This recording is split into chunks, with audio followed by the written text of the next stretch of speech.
इस बात पर सरकार नाराज हो गई।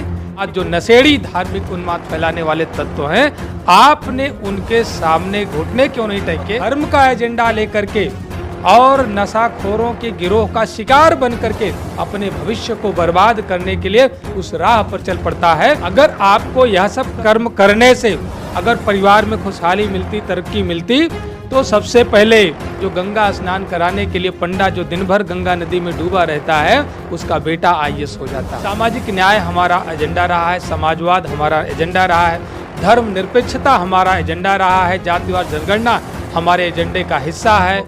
सारे पाप करके आ जाओ और इस नारे में आ जाओ, इस रंग में आ जाओ, सारे आपके पाप धुल जाते हैं, सारे अपराध आपके खत्म हो जाते हैं। यह देश गलत लोगों के हाथों में जा चुका है। देश को जगना पड़ेगा, अपने आप को समझना पड़ेगा, अन्यथा देश में ना लोकतंत्र रहेगा, ना संविधान रहेगा और ना हमारे पूर्वजों की निशानी यहाँ पर बचेगी। धर्म की आड़ में ये सारे कुकृत्य करने का काम करते हैं। ऐसे लोगों से मैं कहना चाहूंगा कि खुद तो बिगड़े हो, लेकिन अपने देवी देवताओं के स्वरूप को भी मत बिगाड़ो। आज इस भारतीय जनता पार्टी के राम राज में गरीब महिलाओं को निर्वस्त्र करके सरेआम गैंगरेप किया जा रहा है, उनके परिवारीजनों की हत्या की जा रही है। तो इससे लगता है कि आज के राम राज से बेहतर था रावण राज।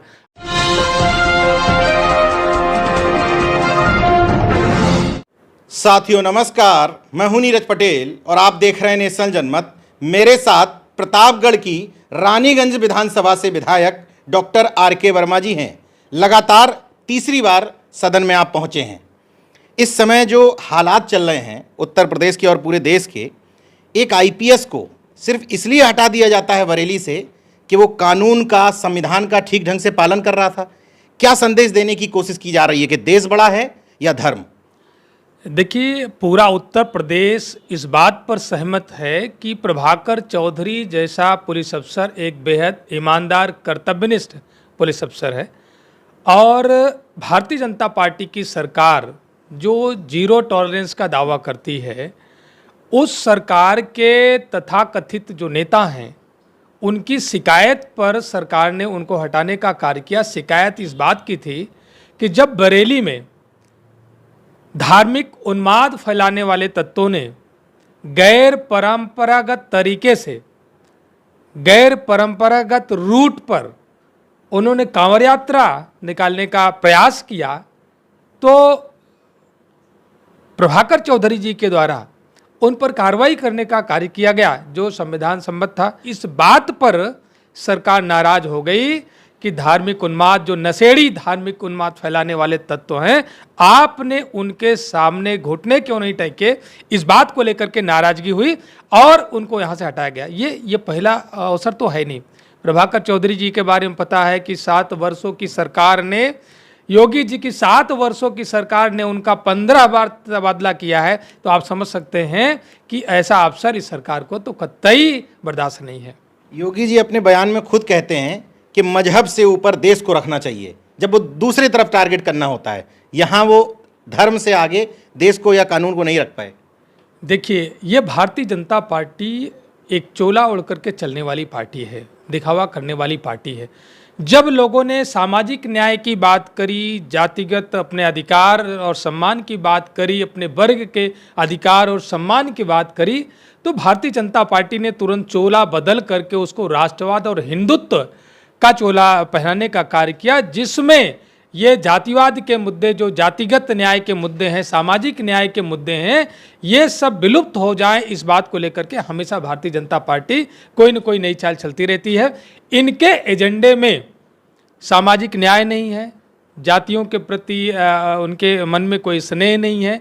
उनके मन में केवल और केवल ये है कि धार्मिक उन्माद फैला करके धार्मिक सत्ता और जो संविधान से इतर उनकी व्यवस्था इसके पूर्व में रही है, जो भारत देश का इतिहास जो बताता है, भारत के संविधान के बनने से पहले जो उनकी व्यवस्था रही है, उस व्यवस्था को ये कायम करना चाहते हैं। इसलिए इनकी नज़र में इन सब चीज़ों से ऊपर ये राष्ट्रवाद और हिंदुत्व का चोला ओढ़ करके आते हैं और अपना असली एजेंडा भारत पर लागू करना चाहते हैं। प्रभाकर चौधरी का पक्ष तो आ गया। लोगों का कहना है कि कांवड़िए बेचारे धार्मिक यात्रा निकाल रहे थे, उनके ऊपर बल प्रयोग करना कहाँ तक उचित है? देखिए नीरज जी, मैं एक वैज्ञानिक विचारधारा का व्यक्ति हूं। अगर धार्मिक दृष्टिकोण से ही माने तो धर्म में पुरुषार्थ चतुष्टय की बात करी गई है, धर्म अर्थ काम मोक्ष की बात करी गई है, और उसमें व्यक्तिगत व्यक्ति के उम्र के लिहाज से सभी दायित्वों को निर्वहन करने की बात करी गई है कि आप धर्म अर्थ काम मोक्ष किस उम्र में उस रास्ते पर चलने का काम करेंगे। एक नाबालिग जिसे अपने बारे में ज्ञान नहीं है, एक नाबालिग जिसे परिवार के बारे में ज्ञान नहीं है, जिसको देश के बारे में ज्ञान नहीं है, वो धर्म का एजेंडा लेकर के और नशाखोरों के गिरोह का शिकार बन करके अपने भविष्य को बर्बाद करने के लिए उस राह पर चल पड़ता है। तो मैं ऐसे नौजवानों से मैं कहना चाहता हूं कि अगर आप सच्चे मायने में किताबों का बोझ उठाए होते तो आज इस बोझ को उठा करके आप उस ओर आगे जाने का कार्य नहीं करते। अगर आपको भविष्य बनाना है, अपने परिवार का, अपने देश का, समाज का भविष्य बनाना है, तो आप विश्वविद्यालय की ओर रुख करिए। निश्चित रूप से आपका भविष्य अच्छा होगा। आपकी उम्र जब धर्म का कार्य करने की आएगी, उस उम्र में आप जब धर्म के तत्व का ज्ञान आपको हो जाए, तब आप धर्म के राह पर आगे बढ़ो, तो मुझे उसमें कोई आपत्ति नहीं होगी। सामाजिक मंचों से एक बात और कही जाती है कि धर्म की रक्षा का ठेका ये पिछड़े दलित समाज के लोग लिए रहते हैं और लाभ कोई दूसरे समाज के लोग लिए रहते हैं।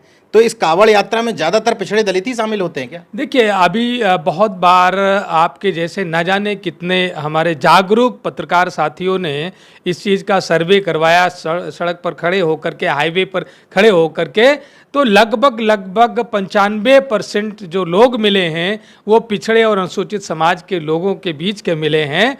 तो मैं तो ऐसे लोगों से मैं कहना चाहता हूं कि आपकी आंख से पर्दा क्यों नहीं उठता? अगर आपको यह सब कर्म करने से अगर परिवार में खुशहाली मिलती, तरक्की मिलती, तो सबसे पहले जो गंगा स्नान कराने के लिए पंडा जो दिन भर गंगा नदी में डूबा रहता है, उसका बेटा आईएएस हो जाता। आपके गांव में भी मंदिर होगा, उस गांव के मंदिर का भी पुजारी होगा।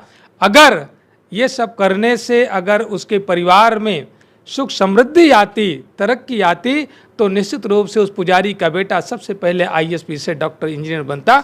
लेकिन आपके सामने सब कुछ होता है, फिर भी आप विश्वास नहीं करते। बस आपके मन में एक ही चीज़ रहती है, पुरुषार्थ को छोड़ करके बिना कुछ किए सब कुछ पाने की जो लालसा आपके मन में होती है कि शायद वहाँ चले जाएंगे तो हमको बिन कर्म किए ही सब कुछ प्राप्त हो जाएगा, यही लालसा आपको उस ओर ले जाती है।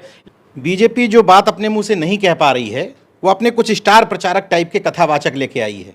पूरे देश में घूम घूम करके हिंदू राष्ट्र की बात कर रहे हैं। उस तथाकथित हिंदू राष्ट्र के खिलाफ विपक्ष यानी कि जो इंडिया का गठबंधन बना है, आपकी पार्टी भी शामिल है उसमें, क्या होगा आपके पास हथियार कि आप उसके तथाकथित हिंदू राष्ट्र को चुनौती दे पाएं? देखिए, विपक्ष इस समय पूरे देश में एकजुट हो रहा है और इंडिया वर्सेज एनडीए निश्चित रूप से आने वाले 2024 में एक आश्चर्यजनक परिणाम लेकर के आएंगे। हमारे गठबंधन का एजेंडा जो पहले हमारा रहा है, हम अपने एजेंडे को परिवर्तित नहीं किए हैं। सामाजिक न्याय हमारा एजेंडा रहा है, समाजवाद हमारा एजेंडा रहा है, धर्मनिरपेक्षता हमारा एजेंडा रहा है, जातिवार जनगणना हमारे एजेंडे का हिस्सा है, महंगाई, बेरोजगारी और भ्रष्टाचार के खिलाफ जंग हमारा एजेंडा है, अच्छी कानून व्यवस्था हमारा एजेंडा है, गरीबी के खिलाफ लड़ना हमारा एजेंडा है, सबको अवसर दिलाना हमारा एजेंडा है। जो अभी तक जिनको अवसर नहीं मिल पाया, जो आईएएस से डॉक्टर, इंजीनियर नहीं मिल पाए, ऐसे गरीब उपेक्षित लोगों को अवसर दिलाना हमारा एजेंडा है। विपक्ष इस एजेंडे को लेकर के लड़ाई लड़ने का कार्य कर रहा है और निश्चित रूप से जनता भी जगेगी, हमें विश्वास है। हम सब लोगों ने अभी उतना परिश्रम नहीं किया है जितना हमें करना चाहिए, लेकिन कर्तव्य हमें पुकार रहा है। हम सब लोग सारी बाधाओं को लांघ करके जनता के बीच में जाएंगे और उनके एजेंडे के अनुसार हम लोग एनडीए को हराने का कार्य करेंगे। संवैधानिक तौर पर देखा जाए, आपने कहा कि धर्मनिरपेक्ष देश है ये, हिंदू राष्ट्र की बात करना संविधान का उल्लंघन है, लेकिन कोई कथावाचक घूम घूम करके इस तरह की बात कर रहा है। एक नहीं, अब दर्जनों हो गए हैं।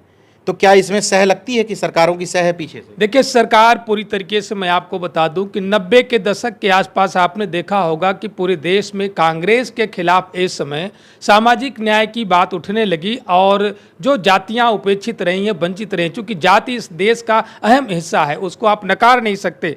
जिन जातियों ने कहा कि हमारी कहीं भागीदारी नहीं है, हमें सम्मान नहीं मिलता, हमें अवसर नहीं मिला, जब सामाजिक न्याय की बात होने लगी तो उस समय भारतीय जनता पार्टी ने अपना एजेंडा तय किया कि यह अवसर है कि ये लोग सामाजिक न्याय को लेकर के अपने आप में मजबूत ना हो सकें, इसलिए उन्होंने इजाद किया हिंदुत्व और राष्ट्रवाद। और आज हिंदुत्व और राष्ट्रवाद के झांसे में पूरा का पूरा देश फंस करके दो दो बार भारतीय जनता पार्टी की केंद्र में सरकार बनाने का कार्य किया है। निश्चित रूप से अब जनता जाग चुकी है, उनके उस मुखौटे को पहचान चुकी है, अब उनके झांसे में आने वाली नहीं है। हम लोग फिर से सामाजिक न्याय के मुद्दे को लेकर के हम लोग मुखर होकर के जनता की लड़ाई लड़ने का काम सड़क से लेकर के सदन तक करेंगे। अब सवाल ये है कि जब मुखर होकर के लड़ने की कोशिश करते हैं, अभी कुछ दिन पूर्व खबर आई थी, आप और दो तीन विधायक आपकी पार्टी के गए थे नैनी जेल में मिलने एक छात्र नेता से, तो आप ही लोगों को हिरासत में ले लिया गया। कितने विधायक थे उस पूरे प्रतिनिधिमंडल में? देखिए, उस प्रतिनिधिमंडल में 3 विधायक थे और विधायकों का अपना प्रोटोकॉल होता है कि किसी भी जेल में जा कर के समय में निरुद्ध किसी भी कैदी से मुलाकात कर सकते हैं। लेकिन यह भारतीय जनता पार्टी की सरकार जो वहाँ के एक छात्र नेता को गिरफ्तार करके नैनी कारागार में निरुद्ध किया है, ये अपने पाप से पर्दे को उठने देखना नहीं चाहती है। उसके पीछे कारण है कि 1090 दिनों से लगातार इलाहाबाद केंद्रीय विश्वविद्यालय के छात्र आंदोलन कर रहे हैं और आंदोलन का एजेंडा ये है कि इलाहाबाद केंद्रीय विश्वविद्यालय में जो बीए प्रथम वर्ष की फीस पहले 900 रुपये हुआ करती थी, वह फीस अब 4500 रुपये से 5000 हो गई है। जो बीएससी प्रथम वर्ष की फीस 9100 हुआ करती थी, अर्थात 9100 हुआ करती थी, वह शुल्क अब बढ़ करके 5100 हो चुकी है। इस तरीके से मैं सरकार से पूछना चाहता हूं कि आपने कुछ ही दिनों के भीतर 900 की फीस को 5000 कर दिया। क्या जो गरीब किसान मजदूर अपने बेटे को अपनी बेटी को इलाहाबाद केंद्रीय विश्वविद्यालय में पढ़ा करके अपने अच्छे भविष्य के सपने देख रहा है, क्या उस किसान के फसलों का न्यूनतम समर्थन मूल्य 100 गुना 400 गुना बढ़ा है? क्या 900 से फीस सीधे 5100 रुपये हो गई।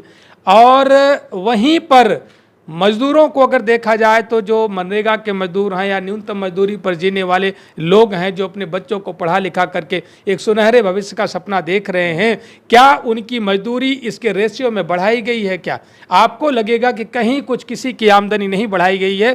केवल गरीब छात्र छात्राओं को, चाहे वो पिछड़े समाज का हो, अनुसूचित समाज का हो या किसी भी समाज का हो, वो शिक्षा दीक्षा से वंचित रह जाएं, सरकार का यह कुत्सित प्रयास है। इसीलिए सरकार ऐसे गरीब छात्रों को पढ़ाने के लिए इलाहाबाद केंद्रीय विश्वविद्यालय में शुल्क कम करने पर विचार नहीं कर रही, वहीं पर इनको गलत राह में ले जाने के लिए कांवड़ यात्रा में जब जो नौजवान जाता है तो उस पर फूल वर्षा करने का काम करती है। मैं तो बस्तियों से निकाल करके अवसर मुहैया कराइए, IAS से डॉक्टर इंजीनियर बना करके तब इन पर फूलों की वर्षा करिए, तो लगेगा कि आप सच्चे मायने में राजधर्म का पालन कर रहे हो। अन्यथा इन्हें तो केवल धार्मिक उन्मादी बना करके देश का वातावरण खराब करने का काम किया जा रहा है, इनका भविष्य खराब करने का प्रयास किया जा रहा है।